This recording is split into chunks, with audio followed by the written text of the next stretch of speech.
Hey, Mom. Hey, just checking in. What you up to?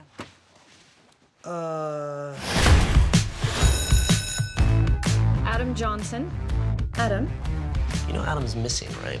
Right, kids aren't coming to school. It happens all the time. I don't know if you were paying attention to roll call, but he's not the only one that's gone. You're nuts. It is the week of the remake. First we had Conan the Barbarian. Now we have Fright Night. I'm Christy. That's Ben. That's Alonso. No, that's Matt. Not Alonso. Alonso is in the Cone of Silence. Right. Please wave. Really, Sorry. So Right, I'm Fat Beardo too. it's really insulting. Quite often Alonso is to my right. It's all in there Whatever, somewhere you can't- anyway. Do we all look alike to you? Is that what you're You saying? do. What are you saying? Can't get You out of do. it. I'm the only girl. I don't know. Remake of a movie from 1985. This time, Colin Farrell stars as the neighbor to Anton Yelchin. Colin Farrell, turns out, is a vampire. They're living in Las Vegas. Toni Collette's in it. Who else? David Tennant. Imogen Poots. Imogen Poots, yes. So Christopher Mintz-Plasse. Chris Mintz-Plasse, McLovin. And so Anton Yelchin lives next door to this vampire. He wants to try and expose him and take him down, and things get a little crazy.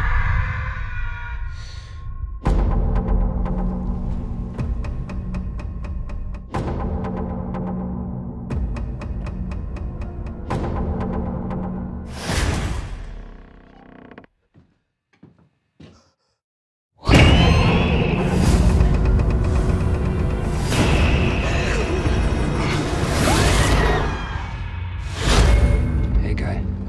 You've been watching me. I've been watching you. Your mom, there's a kind of neglect, gives off a scent. And your girl, she's ripe. It's on you to look out for them, because there are a lot of bad people out there, Charlie.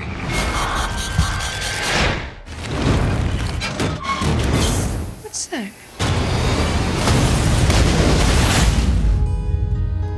I'm gonna end him or he's gonna end me. That's how it's gonna be.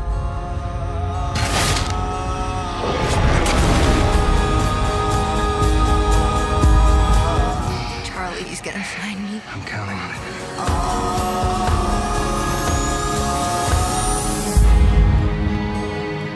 You smell that? It's your fear.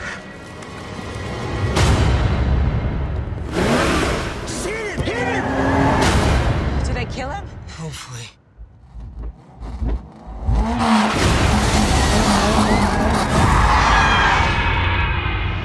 So it's in 3D also, because everything is in 3D. Yeah. Is this useful this time? I mean, no, it's not useful, but it's not sort of totally wasted as it is in Conan.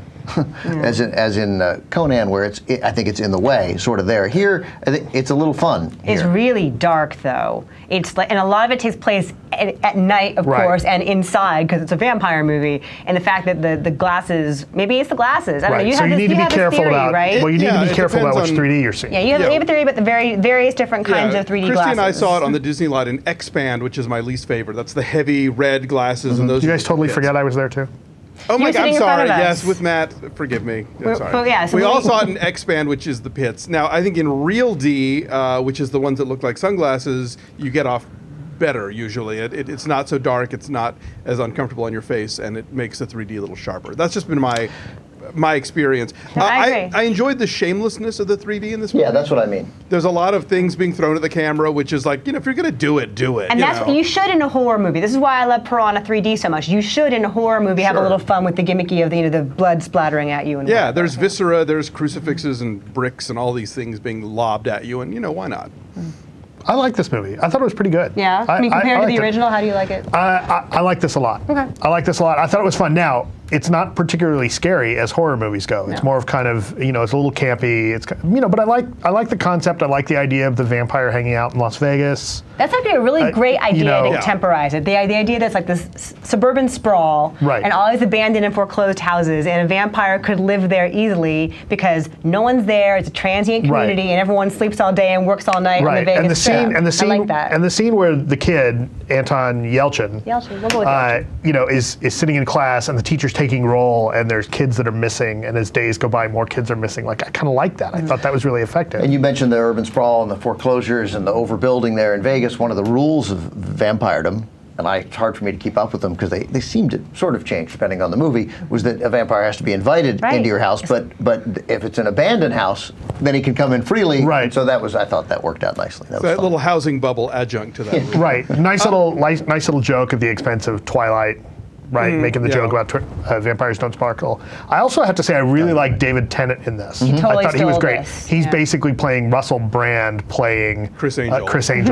right? And now, for people like me who've watched Doctor Who, he can be it's hard to put the Doctor behind him. It's hard to watch him and not see the Doctor. But I thought he was really good in this. Yeah, he's a great, and I like Colin Farrell doing comedy. Between this and Horrible Bosses, he's had a couple of chances in recent months to do Bruges, big of showy comedy.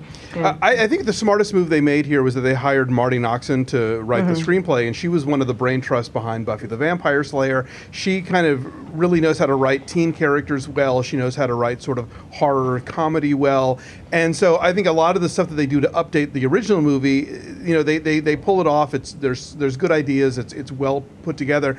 The one problem I had was that she kind of is stuck with the flaw from the first film, which is there's the absolute discovery that the neighbor is indeed a vampire, and then there's the big final showdown, and then there's a lot of time killing between those two things that really kind of kills the pace of this movie. They learn that he's a vampire very early, and then there's some frustrating moments where, like, his mom will be, Toni Collette, Anton Yelchin's mom, will be killed if the vampire comes into the house, or turned into a vampire. Or killed. A little unclear as to which happens to which people.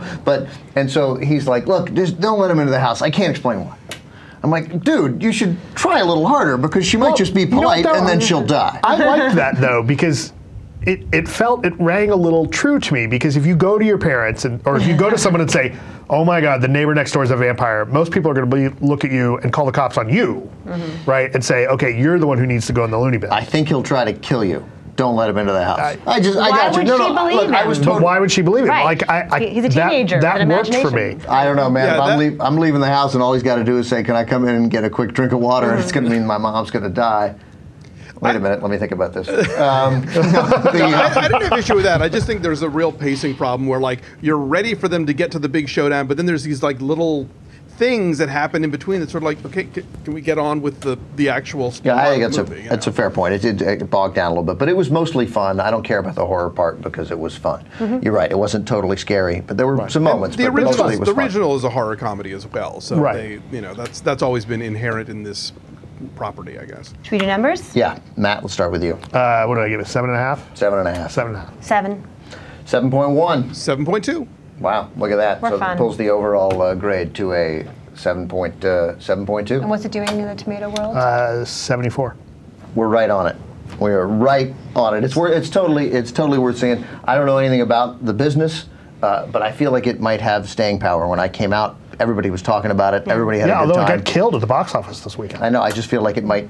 I don't know. Like it might sort of have a Word of mouth. I don't know. The word of mouth might last Yeah. and might have sort of fine week after fine week. But that's there you go. That's my investment advice. Bye. What that would mean.